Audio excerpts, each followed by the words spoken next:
अभी इसके आगे का सूत्र है। भागवत जी कहते हैं कि आप खाने के 1.5 घंटे के बाद पानी पिए, क्योंकि जठर के अग्नि के प्रभाव में खाना 1.5 घंटे तक रहता है। तो पानी कैसे पिए, कैसे पिए पानी? तो हमारे यहां पानी पीने के बहुत तरीके हैं। लोटा मुंह से लगाया, गट गट गट गट उतार लिया। गिलास मुंह से लगाया, गट गट गट गट उतार लिया। क्या ये तरीका?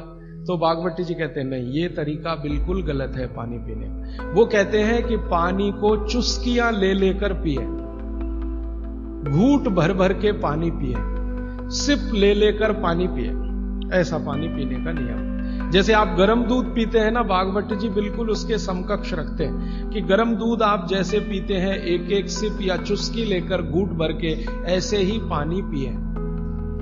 अब ये क्यों, ये समझ लें। आप एक साथ पूरा पानी उतारें गले के नीचे और एक एक घूंट पानी उतारें गले के नीचे, दोनों में जमीन आसमान का अंतर है। क्या अंतर है? मैं आपको एक महत्व की बात समझाना चाहता हूं, ये जीवन भर याद रहे तो बहुत अच्छा। हमारे पेट में भोजन को पचाने के लिए अग्नि होती है और इस अग्नि को तीव्र करने के लिए अम्ल होता है, अम्ल, एसिड। आप जानते हैं पेट में अम्ल बनता है, प्राकृतिक रूप से बनता है। अब पेट में तो अम्ल बनता है और भगवान ने ऐसी व्यवस्था की है कि पेट में अम्ल दिया है और मुंह में क्षार बनता है, जिसको लार कहते हैं। लार, स्लाइवा, सेलिवा, लार, लाला रस, अलग अलग नामों से आप जानते हैं। तो मुंह में बनती है लार, ये है क्षार, और पेट में बनता है अम्ल। आप थोड़ा भी अगर विज्ञान जानते हैं तो आप जानते हैं कि क्षार और अम्ल को मिलाओ तो हो जाता है न्यूट्रल। अम्ल और क्षार आपस में मिले तो न्यूट्रल होता है, माने सामान्य चीज बनती है, जिसको हम लोग कहते हैं लवण।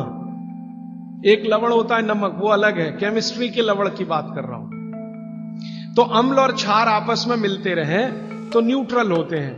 अम्ल का मतलब है जिसका पीएच 7 से कम है, और क्षार का मतलब है जिसका पीएच 7 के आगे है, और न्यूट्रल का मतलब जिसका पीएच 7 है। ये जो पानी है ना, पानी, ये ना अम्ल है ना क्षार है, ये न्यूट्रल है।